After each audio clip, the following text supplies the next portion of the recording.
Welcome to today's Explainer. I am so thrilled you're here because today we are unpacking a truly mind-bending comparison. We're going to take a hard look at the severe limitations of our own human consciousness and pit it right up against what might just be the most perfect biological hardware on Earth, the zero-latency processing rig of the octopus. Seriously, prepare to have your entire concept of reality and your own brain completely rewired. So let's jump right in with a kind of uncomfortable question.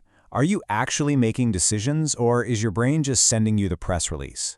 We all walk around feeling like the active authors of our own lives, right? You think a thought, you make a choice, your body executes it. Simple. But the source texts we're looking at today completely shatter that illusion. They reveal a deeply uncomfortable truth about how our brains actually process reality, and how you, the conscious part of you, might actually just be a trailing indicator. All right, Section 1, the 500 millisecond human lag. Okay, consider the Lebet experiment and the structural latency built into our minds. Imagine a timeline. At 0 milliseconds, deep in the basement of your brain, a feral, autonomous network the techs call the talker fires. Now, this talker has no words, no morals. It's just raw pattern matching and impulse. It initiates action. Then, at 300 milliseconds, your motor pathways flood with energy. That's the readiness potential. It is only at 500 milliseconds, a full half-second later, that the linguistic center of your brain, the listener, finally wakes up. Think about that. The talker fires the shot, and half a second later, the listener finally becomes aware of it. There's this quote from the source material that I absolutely love. It says, "The listener is the cortex's greatest magic trick, a passive node that insists it is an active agent." Essentially, your frontal cortex, our supposed CEO, is like a hungover roommate wandering into the living room after a wild party, looking at the mess the talker made and confidently declaring, "Ah, yes, I meant to do that." It's the ultimate PR spin doctor, retroactively claiming authorship over a subcortical detonation it had absolutely zero part in creating. So the crucial, kind of terrifying point here is this. Human consciousness is a sluggish 500 millisecond tape delay. By the time you consciously think a thought, it's already ancient history. It's a massive, high-wattage formatting error. As the texts point out, we humans run on this heavy, clunky primate desktop rig with a 20% metabolic tax, basically just to keep the screen on for this bloated, ego-heavy user interface that lives entirely in the past. Which brings us to Section 2, the decentralized foosball player. Now, contrast our centralized, narrative-obsessed bottleneck directly against the octopus. If the human brain is a clunky corporate hierarchy just waiting on memos from the CEO, the cephalopod is a perfectly synchronized foosball player. It is an 8-channel, zero-latency, macro-quantum processing rig. Instead of routing every tiny little sensory detail all the way up to a central brain to be pondered and spun into a story, the octopus operates multiple independent axes of reality at once. It simply doesn't have time for a press secretary. And what's truly staggering here is the sheer scale of this decentralized hardware.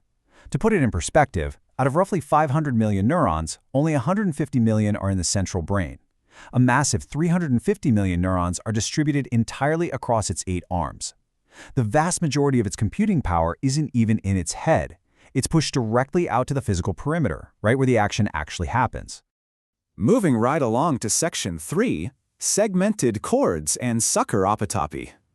The primary driver of all this local control is the axial nerve cord, or the ANC. Now, for the longest time, science thought of this as just a simple peripheral relay cable, but recent 3D molecular atlases have revealed it is actually a highly complex, segmented processor. The cell bodies are packed into columns forming segments separated by gaps, exactly like a corrugated pipe. It's literally a chain of miniature brains running the entire length of the arm.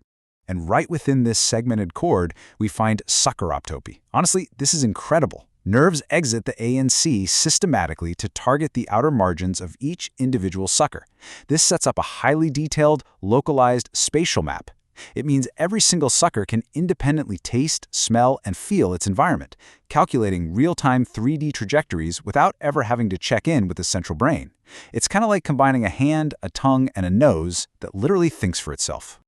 This loop creates what researchers call self-organized embodiment. The central brain just issues a super broad, high-level strategic command, like, say, find food, and the local arm networks dynamically compute and execute the complex physical muscle trajectories in real time. This local processing is so incredibly robust that a completely severed octopus arm can actually continue to respond to stimuli, reach for food, and retract from threats for up to an hour. It literally doesn't know it's been separated from the central brain. And that leads us to Section 4, the cosmic 24-month nerf. So this begs a pretty massive existential question.